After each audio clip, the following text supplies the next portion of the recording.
नमस्कार दोस्तों, सर्व ज्ञान में आपका स्वागत है।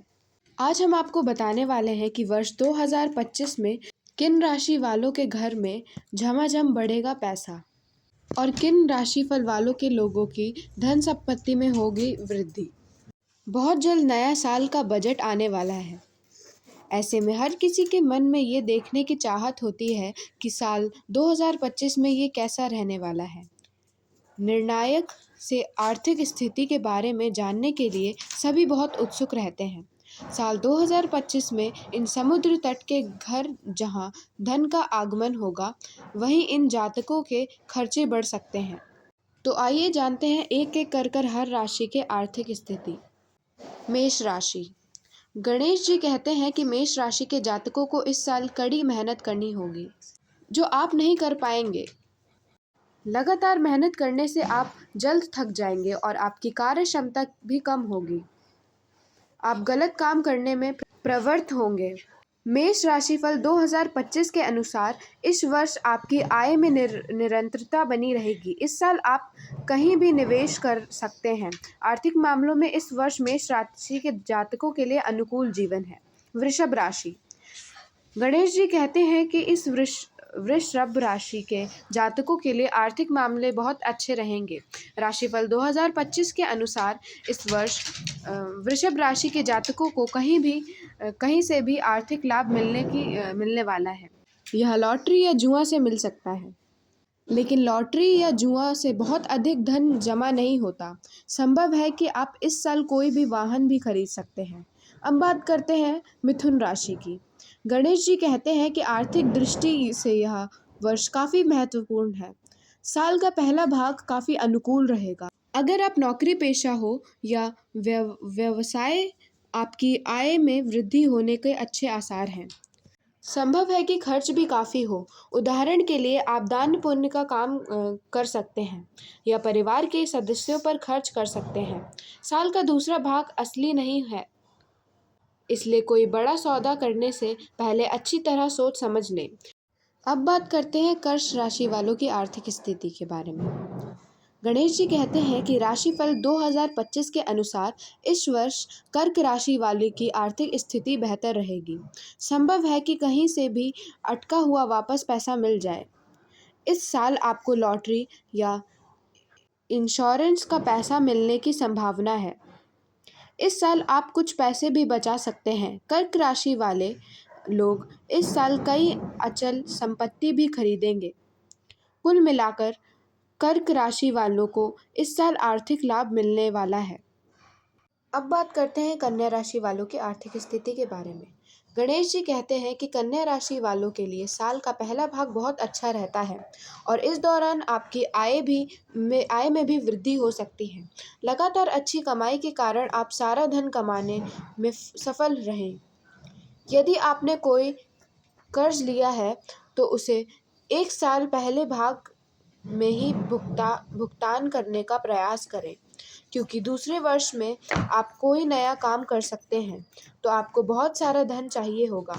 अगर आप विदेश से जुड़े हैं तो संभव है कि आपको वहां से भी आय हो सकती है। अब बात करते हैं सिंह राशि वालों के लिए। गणेश जी कहते हैं कि इस साल आपको कोई भी फाइनेंशियल लेन देन बहुत सोच समझकर और बहुत सावधानी से करना होगा। दूसरे भाव में राहु और शनि की उपस्थिति है, इसलिए अचानक कुछ खर्चे आ सकते हैं जो आपकी लंबी अवधि की योजना बना सकते हैं। इसलिए आपको अभी से कुछ पैसा बचाकर रखना होगा। वर्ष के दूसरे भाग में कुछ भी बेहतर नहीं है, लेकिन उस समय भी आपको समझदारी से काम लेना है। आवश्यक खर्चों को बचाना चाहिए, अन्यथा आपके पास गुजारा करने के लिए पर्याप्त धन नहीं होगा। फिर भी सावधान रहें। अब बात करते हैं तुला राशि के बारे में।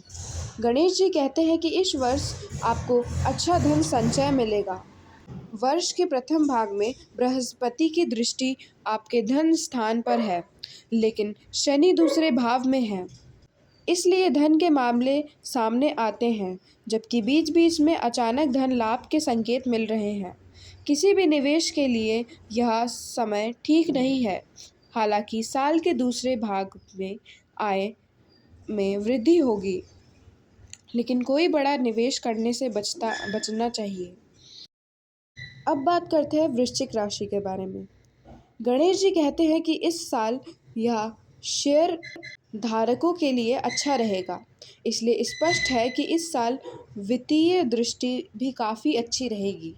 कोशिश करने पर कहीं ना कहीं आपका पैसा मिल ही जाएगा। इस वर्ष व्यावसायिक उद्देश्य से सफल यात्रा की गई है। आप मेहनत करते हैं, इसलिए साल के आखिर में आपको अपनी मेहनत का फल ज़रूर मिलेगा और आप बहुत ज़्यादा धन कमाएंगे। बस आप अपने स्वास्थ्य का ध्यान रखना होगा और सहयोगियों पर पैसा खर्च कर सकते हैं, और आप अपने परिवार के सदस्यों की बीमारी पर या अपने लिए दिए गए कर्ज का भुगतान करने में भी कुछ पैसा खर्च कर सकते हैं। अब बात करते हैं धनु राशि वालों की। गणेश जी कहते हैं कि इस साल वित्तीय मामलों में बहुत अच्छा नहीं रहेगा। आय आपकी स्थिर नहीं रहेगी, कभी नुकसान होगा तो कभी फायदा होगा। आपको समय समय पर धन मिलता रहेगा, आर्थिक रूप से मदद मिलेगी। दूसरी योजना में आपकी आर्थिक स्थिति में सुधार अवश्य होगा, लेकिन आप अधिक धन नहीं जोड़ पाएंगे। इस साल कहीं भी निवेश करने से पहले 1000 बार के प्लांट और किसी भी जगह पर निवेश करने से पहले भरोसा ना करें। तो ये थी धनु राशि वालों की आर्थिक स्थिति। अब बात करते हैं मकर राशि वालों की। गणेश जी कहते हैं कि आर्थिक दृष्टि से यह वर्ष काफ़ी शुभ रहेगा। इस साल आपको लाभ ही लाभ मिलने के काफ़ी योग्य हैं। संभव है कि इस साल आपको कुछ रुका हुआ धन भी प्राप्त हो। नौकरी या व्यवसाय के अलावा किसी अन्य माध्यम से आपको धन की प्राप्ति हो सकती है और यह निरंतर भी हो सकता है। साल के पहले भाग में अच्छा धन प्राप्त होने से आप बहुत सारा धन एकत्र कर सकते हैं। वर्ष के दूसरा भाग में आपको थोड़ा सावधान रहने की आवश्यकता है। आपकी आय में कुछ कमी हो सकती है और आपको इस समय कोई भी बड़ा निवेश करने से बचना चाहिए या बहुत सोच समझकर करना चाहिए। अब बात करते हैं कुंभ राशि वालों की। गणेश जी कहते हैं कि वित्तीय मामलों में इस वर्ष काफ़ी अच्छा रह सकता है। आप नौकरी करते हैं या व्यवसाय, आपको धन की कमी महसूस नहीं होगी, लेकिन केतु का दूसरा भाव मौजूद है, जो इस बात का संकेत है कि आप अच्छा धन कमाएंगे, लेकिन साथ में खर्च भी करेंगे और आप धन नहीं जोड़ पाएंगे। हालांकि आपको धन की प्राप्ति हो रही है, लेकिन भविष्य के लिए कुछ धन संचय करने से आपको इस बात का ध्यान रखना होगा कि यदि आप कोई बड़ा निवेश करते हैं तो उसे करने से पहले अच्छी तरह सोच लें। अब बात करते हैं मीन राशि वालों की। गणेश जी कहते हैं कि यह वर्ष वित्तीय मामलों के लिए बहुत शुभ है। वर्ष के पहले भाग में यदि आप व्यापार करते हैं तो आपको धन लाभ मिल सकता है, जिससे आपको अच्छी बचत हो सकती है। धन निवेश के लिए सभी साधन और वृद्धि। इस समय यह भी संभव है कि आपका कहीं फंस गया धन मिल जाए। नौकरी पेशा लोग, खासकर यात्रा से जुड़े लोग, अच्छा धन कमा सकते हैं। यदि आपने दूसरे वर्ष में कोई ऋण नहीं लिया है तो आप उसे इस अवधि का भुगतान कर देंगे। लेकिन अगर आप रियल एस्टेट में कोई बड़ा निवेश करने की सोच रहे हैं तो बहुत सोच समझकर फैसला लें। तो दोस्तों, आज हमने आपको 2025 की सभी राशियों के आर्थिक स्थिति के बारे में बताया। तो अगर आपको हमारा वीडियो पसंद आए तो इसे लाइक करें, मेरे चैनल को सब्सक्राइब करें और ज़्यादा से ज़्यादा शेयर करें। Thanks for watching.